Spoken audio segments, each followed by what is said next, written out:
Vice President J.D. Vance, the same J.D. Vance who said that those men who were in that young Republican chat were boys.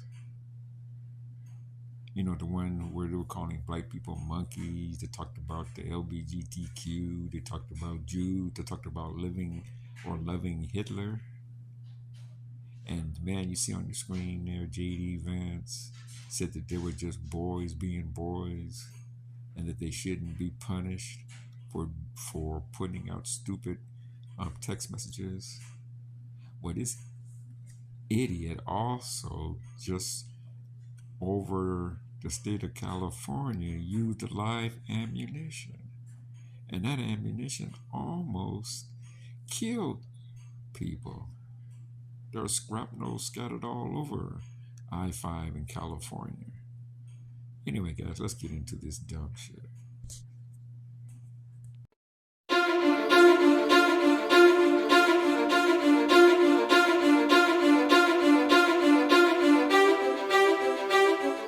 Disaster averted, or was it all political theater?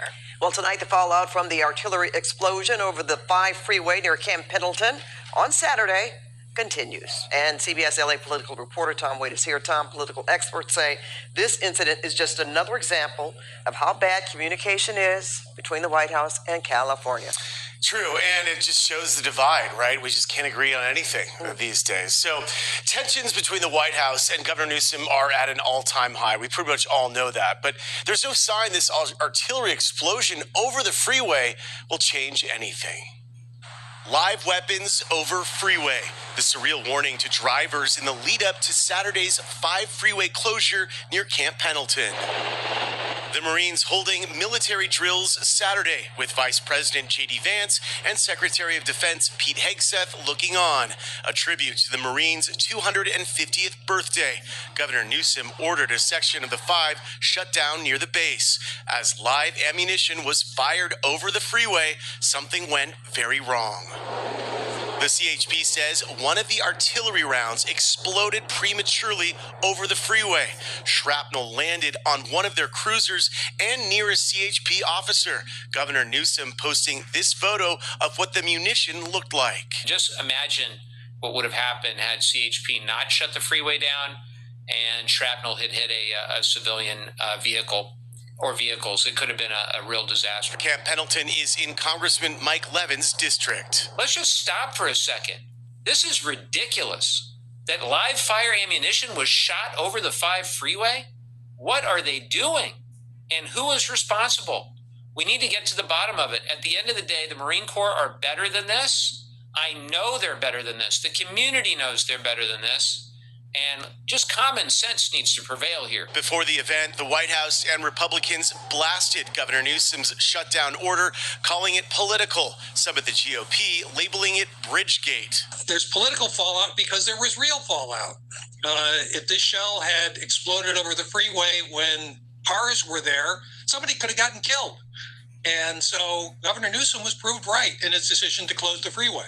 The incident begs the question, have relations between President Trump and Newsom reached rock bottom? Can cooler heads prevail? We can hope that this was the proverbial wake-up call for the Trump administration.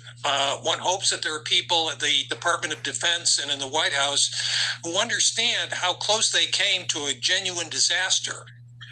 Perhaps they will think twice before putting on such a stunt again. But some in the Trump administration continue to double down. One administration official posting this Monday, Governor, enough with the political theater. The Camp Pendleton 250th birthday celebration was an incredible victory for Marines and all Americans. No lives were endangered. Your fear-mongering insults every highly trained Marine's honor. You'll never be commander-in-chief. Southern California Republicans echoing those sentiments. I don't think the United States military would suddenly start shooting ammunition over a freeway, risking civilians' lives at the behest of a president or a vice president.